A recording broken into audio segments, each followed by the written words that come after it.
Tatiana, tudo bom, Tatiana? Eu tenho alergia fortíssima a mofo e ácaro. E tenho muitas alergias alimentares. Porco, cacau, canela, mel, castanhas e coco. Quando como, fico muito empolada e há pouco tempo tirei o glúten e notei uma melhora em relação às coceiras que tinha. Será que essa alergia forte ao ácaro pode ter ligação com minhas alergias alimentares? Olha, falando diretamente, você tem uma relação muito forte entre a tropomiosina, que é o DERP23, que é um componente, né, chamado DERP23, tropomiosina, e o camarão, tá? E alguns crustáceos também que são ricos em tropomiosina. Falando diretamente. Que mais? Deixa eu ver aqui que você pergunta. Em relação ao glúten, não existe essa alergia ao glúten. O que existiria seria alergia a trigo ou os alimentos que contêm glúten, mas não é por causa do glúten que você está desenvolvendo alergia. Né?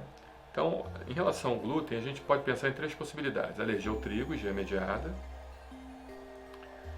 Você tem a alergia, a intolerância ao glúten, a doença celíaca ou intolerância ao glúten. E a intolerância não celíaca ao glúten. Tá? Tolerância não celíaca ao glúten. Isso é o que realmente é aceito pela comunidade científica. Mas a questão de você ter tirado o glúten e ter melhorado, será que você não tirou um alimento também que você não estava desenvolvendo alergia? E será realmente que você está desenvolvendo alergia?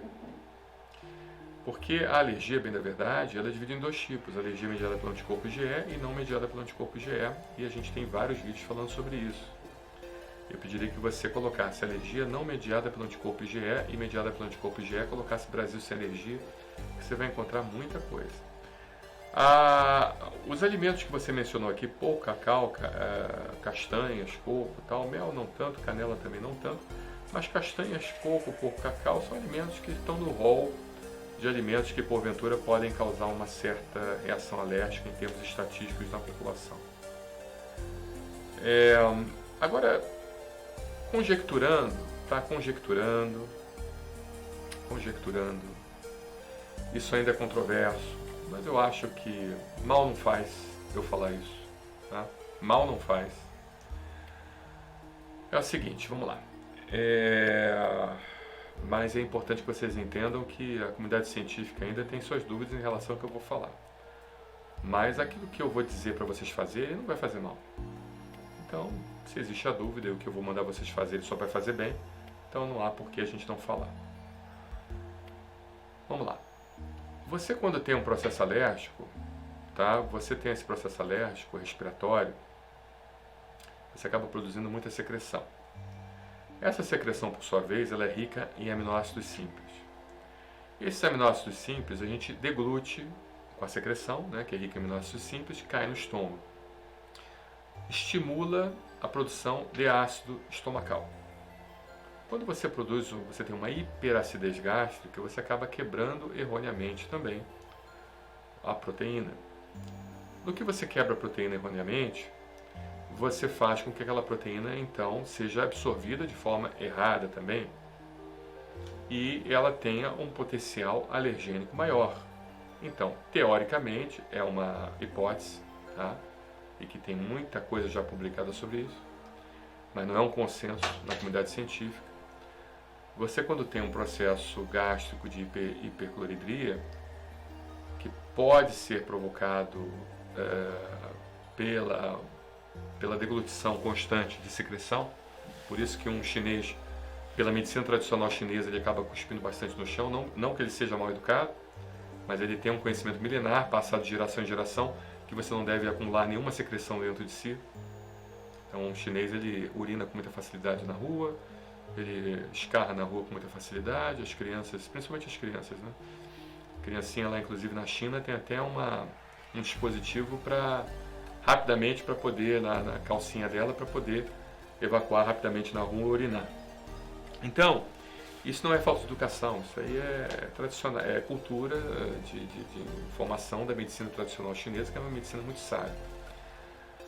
Mas quando você deglute muita secreção, então você acaba produzindo muita acidez gástrica e acaba quebrando errado essas proteínas, e essas proteínas podem então induzir a resposta imunológica alimentar.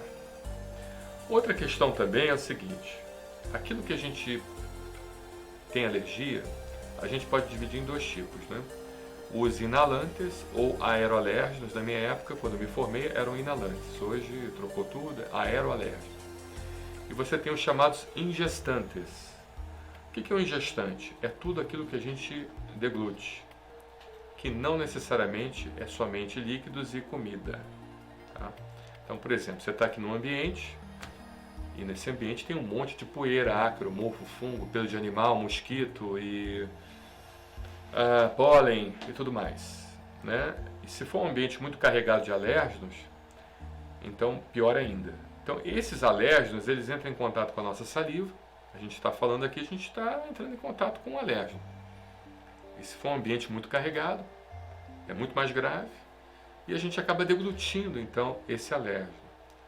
E esse alérgeno deglutido, ele acaba caindo no intestino e estimula o sistema imunitário intestinal, e acaba havendo então o chamado perfil TH2 com produção de anticorpos da classe IgE e também a liberação de histamina. O que a histamina faz? Vasodilata.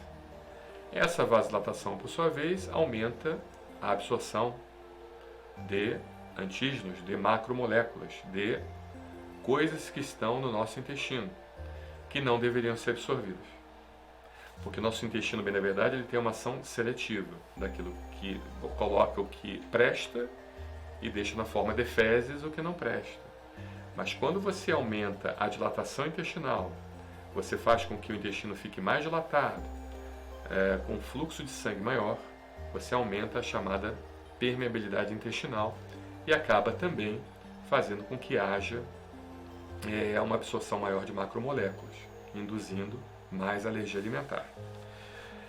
Então, é lógico que eu vou novamente falar aqui para vocês, tá? Para os puristas de plantão, os colegas que estão de plantão também, que em vez de discutir, critica. Entendam que eu não estou falando isso, eu não estou falando isso como uma verdade, são hipóteses.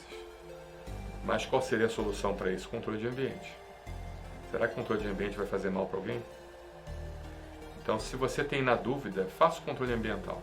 Retire tapete, cortina, carpete, edredom, bicho de pelúcia, retira tudo.